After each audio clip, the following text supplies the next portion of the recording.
right, back to the campaign trail now. Bernie Sanders continues to campaign against Hillary Clinton, but she's turning her attention elsewhere. Well, he doesn't have a view. He has a slogan, and he needs to be really pressed on that. When he says climate change is a Chinese hoax, what does that mean? You know, has he ever talked to a scientist?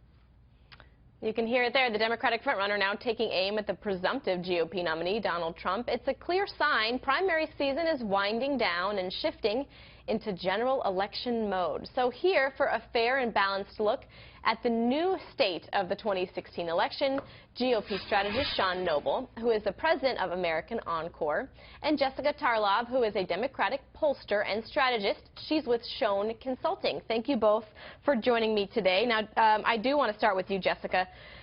Clinton is clearly pivoting. Who is she appealing to? Who is she trying to appeal to? And is this the right time to pivot while she still has an opponent? I think it is the right time to pivot. I think she wants to make it about general election issues, draw the lines in the sand about what she's about and what Donald Trump is about. She can't forget Bernie Sanders, though. We know that. You know, we have West Virginia coming up, and she certainly needs to prepare for California. But as you said before, she is well on her way to winning this nomination. So I do think that it is the right time to be talking about these issues, and I think it also speaks to how strong of an opponent she does think Donald Trump will be. She's making clear appeals to his base of voters, which are white men, mostly, and that's a demographic that she doesn't do as well with. She doesn't need to worry about the African-American vote, the Latino vote. I think that women in the end will break for Hillary Clinton. I think it's that blue-collar vote that she needs to really target. All right. Sean, do you agree with that? Do you think that she needs to work harder for that vote, or do you think she also needs to be focusing really on the female vote? Well, I think she does need to focus a little bit on the female vote. Now, I do believe that there's going to be a record gender gap in this election. I mean, Donald Trump does not appeal to women very well. I think you're going to see some shifting in his rhetoric. The thing that's going to be interesting is that I actually think he's going to have broad appeal. And it won't be a majority, but he'll probably get the largest number of African-American votes that any Republican has received in recent memory. Because there is a sense of the...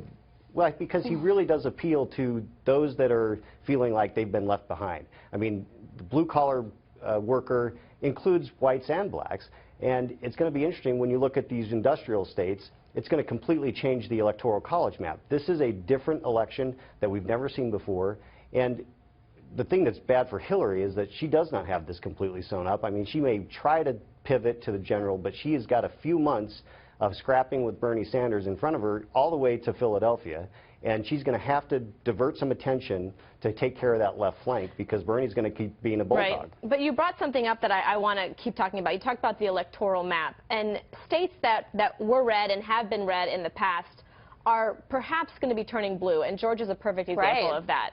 How does Donald Trump either keep the map the way it is or rewrite history, so to speak? And Jessica, you can answer, and then Sean, I'd like to hear your response.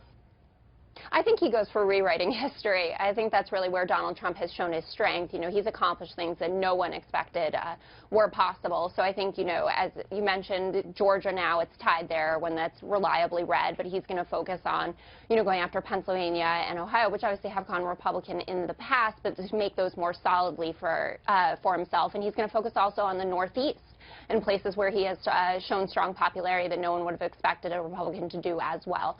So I think that's going to be his strategy there. Donald Trump is running a completely insurgent, bizarre campaign, and I think he's going to keep up with that approach. All right, Sean, you get the last word. Well, I agree with Jessica that it is rewriting the map. I think you have to include Michigan and Wisconsin into that, and New Jersey in that equation. I believe Georgia is actually going to go to Trump, and Arizona is not. It's completely out of reach for Hillary. I mean, it's staying reliably red. Why? I mean, if they're tied right now in the polling, why is it out of reach for her? Well, I think I mean, the polling right now is pretty fluid. I think that anyone that looks at polling in the summer before even the conventions are done, it's just way too early. But Arizona is going to be reliably red because the Hispanic vote, while it's growing, is still way too small to have an impact on helping Hillary. Well, we could certainly continue this conversation, but Jessica and Sean, just because of time, we have to wrap it up, but we hope to have you both back. Thank you so much for joining us. Thank you.